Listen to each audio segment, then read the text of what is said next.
La falta de aceptación de la deidad de Cristo por parte de muchos ha sido un tema de gran polémica. Muchas personas a lo largo de toda la historia han tratado de rechazar la deidad de Cristo aun su propia encarnación. Como vamos a ver en la lección de hoy día, cuando nos vamos a enfocar en la resurrección de Jesucristo, como Pablo nos dice en la carta a los Romanos en el capítulo 1, ese hecho, el que Jesucristo se haya levantado de entre los muertos, no solamente es una manifestación de su encarnación, sino también es una declaración firme de que Él es el Hijo de Dios. Vamos a ver lo que Pablo nos quiso decir en esta carta hoy día aquí en nuestra lección, en un momento con Dios.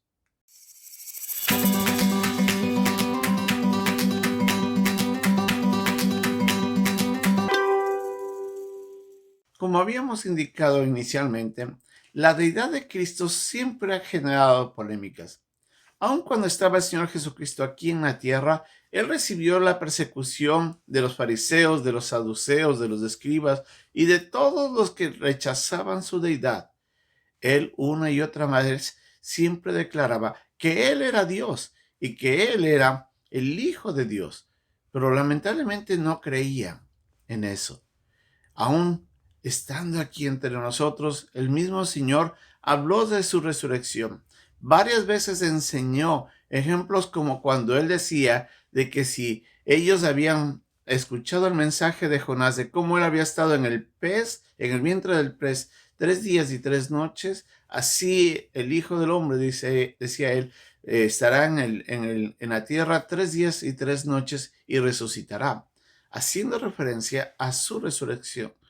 También vemos cuando Jesucristo, en otro momento, cuando Él estaba en el templo y él se enoja por la manera como estaban desatendiendo el templo y habían traído ese mercado que estaba generando gran molestia de parte de Dios al ver cómo el pueblo estaba ultrajando y menospreciando el templo. Él les dice de que si ustedes me van a matar, ustedes van a destruir este templo, pero en 3 días lo levantaré. Haciendo referencia no del templo físico, sino de su propio cuerpo.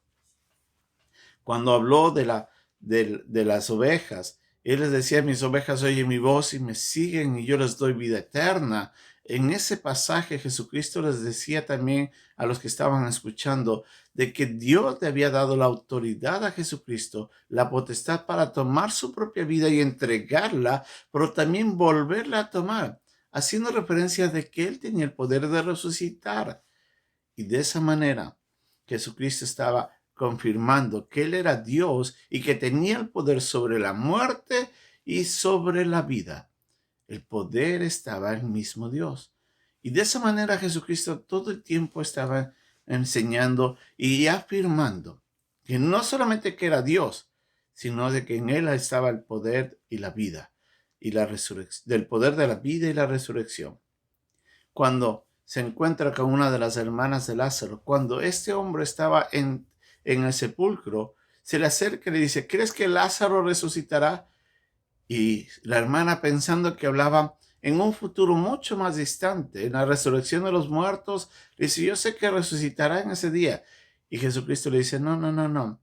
El que cree en mí, aunque esté muerto, vivirá. Y le dice para que veas, y le muestra de esa manera, para que veas que lo que te estoy diciendo es cierto. Va y levanta en ese momento y vuelve a dar vida a Lázaro para mostrarnos de que él tenía el poder sobre la vida y la muerte. Jesucristo siempre confirmó eso. En el Evangelio, en el pasaje que estamos estudiando hoy día, ahí en la carta a los Romanos, el Evangelio, como el mismo Pablo lo dice, el Evangelio de Dios es el mensaje de este claro, de que Jesucristo se había encarnado a través del linaje de David, que había sido muerto, pero también había resucitado, y es a través de su resurrección en la que se confirma o se declara, como él dice, que él era el Hijo de Dios.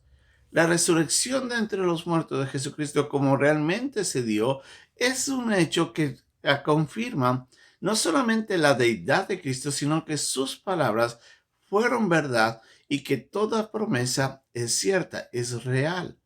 De esta manera nosotros podemos poner nuestra esperanza en el Evangelio, que Cristo, siendo Dios, vino a la tierra y se hizo hombre. Estando en la condición de hombre, muere por nosotros y estando muerto, resucita para mostrarnos que hay vida y vida eterna. Nuestra esperanza en la deidad de Cristo, en la obra de Cristo, es la que nos salva y nos otorga perdón y vida eterna y la posibilidad de resucitar en el día en el que Cristo venga una vez y para siempre para llevar a los suyos ya de forma definitiva. Hasta ese día, nuestra esperanza está en el mensaje del Evangelio. Y Pablo decía, yo soy portador de este mensaje. Si usted ya ha escuchado el mensaje del Evangelio, vaya y compártalos a otros y dígales, el mensaje se basa en que Cristo es Dios, que Él murió y que Él resucitó para darnos esperanza y perdón. Ese es el mensaje que ha transformado la vida de miles y millones de personas durante el tiempo que el Evangelio ha sido predicado, desde los primeros días con los discípulos hasta el día en el que Jesucristo venga. Nosotros somos llamados a llevar ese mensaje de las buenas nuevas. Sin Jesucristo y sin su resurrección no habría esperanza, como nos dice la primera carta a los Corintios en el capítulo 15. Fuéramos más bien dignos de conmiseración, como lo dice Pablo. Pero sí, Jesucristo resucitó y en eso nosotros podemos tener esperanza de que así como en Adán todos mueren, en Cristo todos serán vivificados. La resurrección de Jesucristo es la manifestación de su deidad y que su palabra y sus promesas son ciertas. Ponga su fe en Jesús como su Salvador. Que Dios le bendiga.